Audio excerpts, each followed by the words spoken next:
kasi meron, we had a report in PEP na nung nagkasama kayo ni Sam dun sa BGC last April, yung parang umiyak ka daw or and all. Any reaction about that? Is that true? I don't think there needs to be a reaction in the past or in the future. We're at happy truck ng bayan. Happy tayo. We all talk about happy things. When was the last time you had a communication with Sam?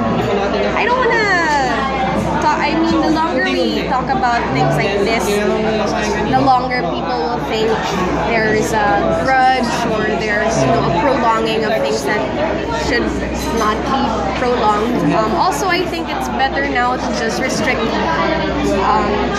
information regarding this to myself and the other person, since it's such a personal interaction. What's the best advice you got during That period? that period?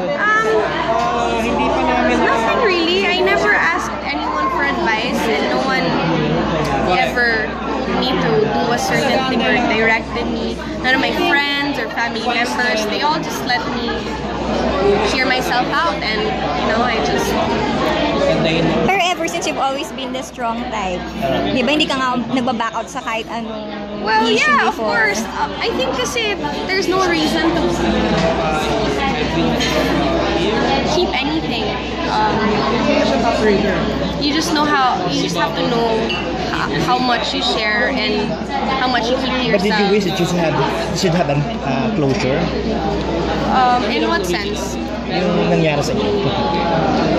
Well, I never said there was no closure. I also never said that it was a bad, ending. I don't know where that question is coming from.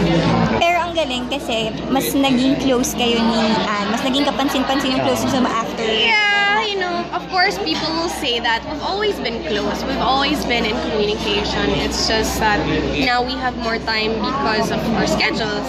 Like I said, last year she had Jezebel, she had The Gifted, and I had Jasmine. I was filming for my Regal films, and there was no time, of course.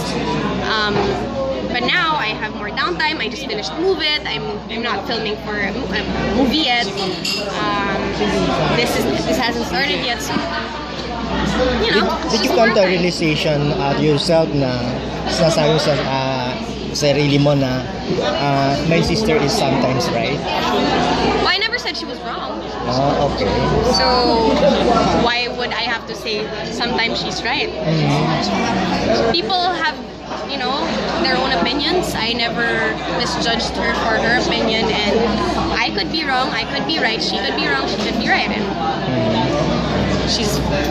I've never said she's wrong.